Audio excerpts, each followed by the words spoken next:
అందరం ఇక్కడ ఉన్నాం. భయంకరమైన తుఫాను స్టార్ట్ అయ్యి చెట్లన్నీ చింత చెట్లన్నీ ఇక్కడి నుంచి భయంకరంగా పడిపోయినాయి. చర్చి అయితే వండినన్నం అట్లే ఉంది. సూట్ కేసులు, అక్కోళ్ళు సూట్ కేసులు, బట్టలు అన్నీ ఎట్లంటే అట్ట పడిపోయినాయి.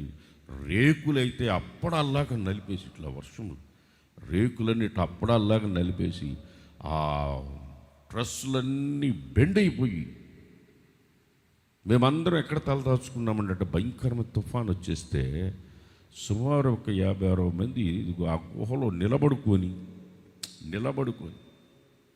దాంట్లో రాత్రి నిలబడుకొని అక్కడ అమ్మోళ్ళు అన్న రూమ్ ఉండేది ఒకటి. లాస్ట్లో చర్చి మూలలో చిన్న రూము, ఇటు రూమ్ ఇటు డోర్ ఉండేది, ఇట్లుండేది.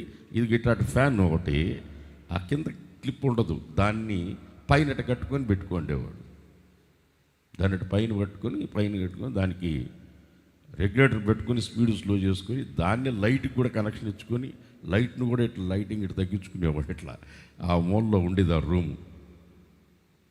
తుఫాన్ వచ్చి అందరూ పోయి దాంట్లో లోపల ఉంటే ఆయన దాంట్లోనే ఉన్నాడు పడుకొని. అట్లా కూర్చొని దాన్ని చూస్తుంటే కన్నీళ్ళు తెల్లవార్దులు నేను ఆ మెట్ల దగ్గరే నిలబడుకొని ఏడుస్తూ దాన్ని చూస్తున్నా. ఇన్ని సంవత్సరాలుగా కష్టపడి మందిరం కట్టుకున్నాడు, ఇప్పుడు ఇట్లా కూలిపోతూ ఉంది. కళ్ళ ముందే అసలు ఏమీ లేదు, మొత్తం కూలిపోయింది. ఎక్కడిదక్కడ డిమాలిష్ అయ్యింది. ఏసన్నం దాంట్లో ఉన్నాడు, అక్కడ మాత్రం రేగులు పడిపోలా. 1 గంట 2 గంటలు అయింది. అన్నా నువ్వు రాన్నా అని పరిగెత్తుకుపోయి పిలుస్తున్నావు, అన్న రావట్లేదు, అక్కడే ఉంటున్నాడు. చివరికి అన్నను దానిలోంచి తీసుకొచ్చి అది కూడా పడిపోయింది.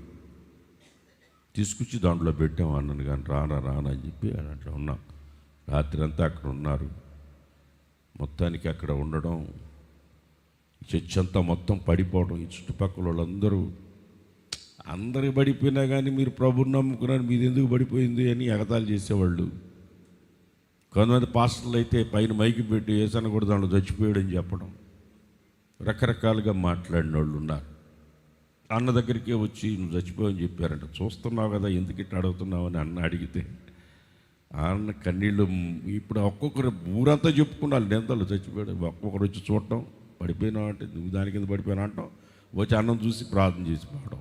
ఒక్కొక్కరు మొత్తం కూలిపోయింది. మేము బాంబేకి వెళ్ళాలా, అదే రోజు మరుసటి రోజు బాంబేకి వెళ్ళాలా. వేసన్ నన్ను పిలిచి, ఎస్లీ నన్ను ఇద్దరిని పిలిచి శారదా కాలనీలో నా రాజదూతని తీసుకురాపోండి అన్నాడు.